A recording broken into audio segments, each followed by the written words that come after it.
They're urging on Sette Gibernau in his pursuit of the world champion Valentino Rossi. Round the first part of the right-hander, and then into the second part, into the start and finish straight. The crowd in the grandstand are on their feet. Everybody is on their feet. What a battle between the two best riders in the world. Once again, 4 to go, and here comes Gibernau. Gibernau takes the lead at the end of the straight. Can he hang it on? He's got a very, very tight line on the inside. He's going to have a job on here to hold his line on the exit. Gibernau runs it slightly wide but hangs on. Rossi just tucked in behind him. He couldn't be any closer now as they come through these right-handers. Watch the rear ends light up now as they exit this corner. Third gear, onto the gas they go. Gibernau steps out on the Honda. Rossi, not this time on the Yamaha, keeps a much more controlled exit on the 46 is Kenny Roberts tucked in behind them, but he's a lap down, Kenny Roberts. He's been in and made a tyre change. He's on fresh tyres, Kenny Roberts, and it looks as though he's going to make a pass on these two. He's certainly on the fresh tyres, and they might have even stuck a qualifier on there just to give these guys a bit of stick over the last few laps. Kenny Roberts on the Suzuki in third place. One way to get your bike on the TV, that's for sure. Here comes Rossi on the brakes, up on the inside of Gibernau. 2 laps to go, and Rossi leads the way once more. Can he hold on? He can. Gibernau is relegated to second. The gloves are off. This is a straight battle between the Yamaha and the Honda. Now then, this is what it was like at Mugello a week ago. That got stopped by the rain. The rain is not going to stop this race. Nothing is going to stop Valentino Rossi and Sette Gibernau. And we will find out who is the king of MotoGP in 2004 so far. Is it Rossi? Is it Gibernau? Gibernau leads him by 10 points in the championship, but Rossi could be on his way to taking 5 back here. 1.5 to go. They're at Seat corner, the first gear left-hander, then swoop downhill. And these MotoGP monsters. Rossi leads the way from Gibernau. Roberts is in there, he's a lap down. He's far too experienced and sensible not to get involved in this. He'll hang in there with him, he will not get in the way. Round the right-hander. Oh, Gibernau onto the grass, and Gibernau almost loses the rear of his Honda.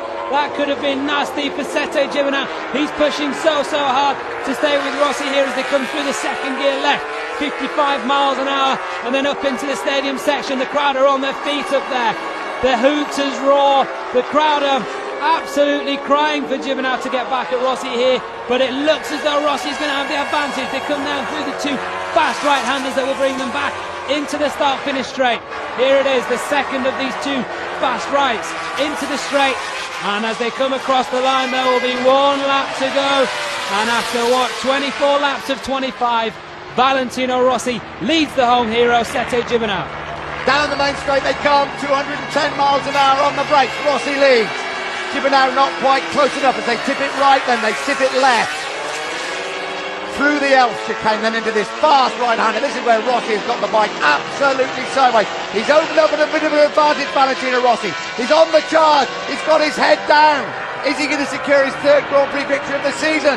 The gap is not closing. Can Sette Gibernau do anything about it? Half a lap to go, round the right-hander, into the Repsol corner. Little short straight, Rossi absolutely sideways. Seat corner, the left-hander. Now has Gibernau got anything left to offer?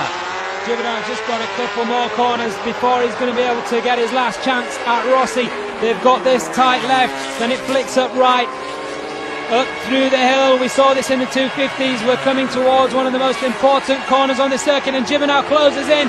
Gibernau could be close enough here to come over the right-hander and into the back straight. He's got to get close into this left-hander. Sette Gibernau takes a wide line into the tight left. He's not going to be close enough, surely, to make an attack on Rossi. Rossi hangs on, and now as they come up through the stadium, there's just 3 corners left for Sette Gibernau to try and attack Valentino Rossi. He gets right up on the rear wheel of the Yamaha. Is he close enough with 2 corners to go?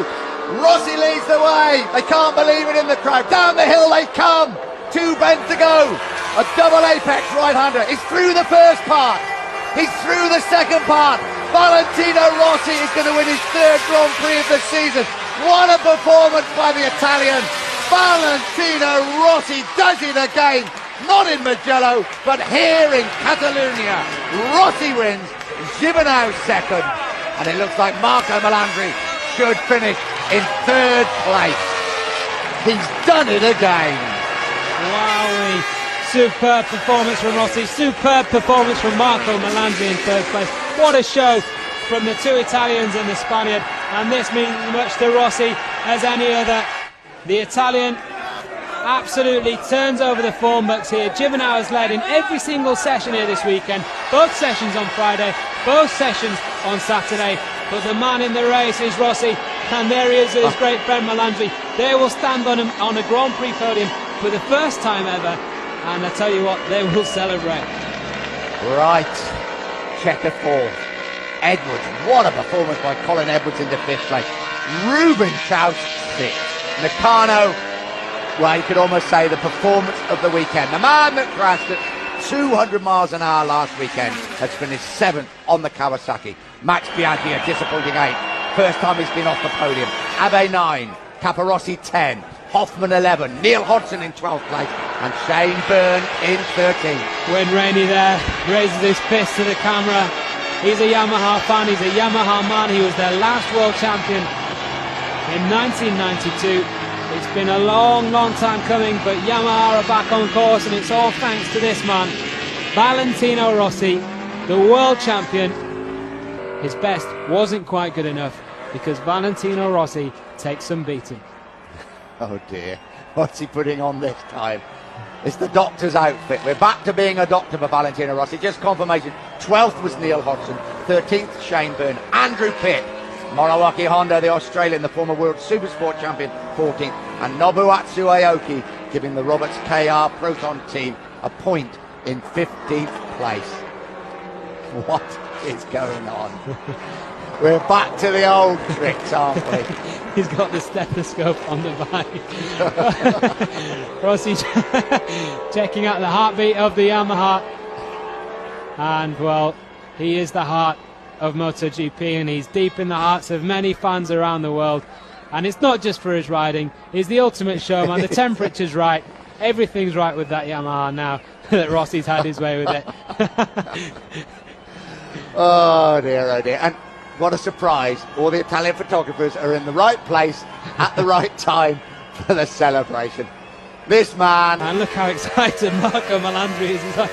He's like Marco Melandri there, we're giving a waggle. Like, I've got a boxer dog at home, and he does that when you come home from the shops.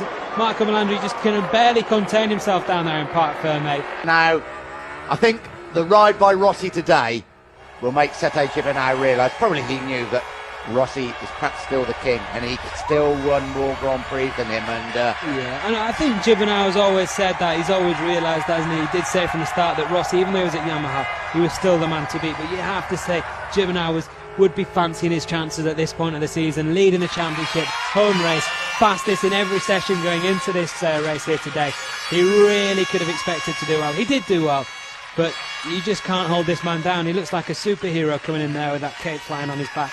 He is a superhero for many people. He certainly is for us. He certainly is for this 100,000 crowd here at Catalunya.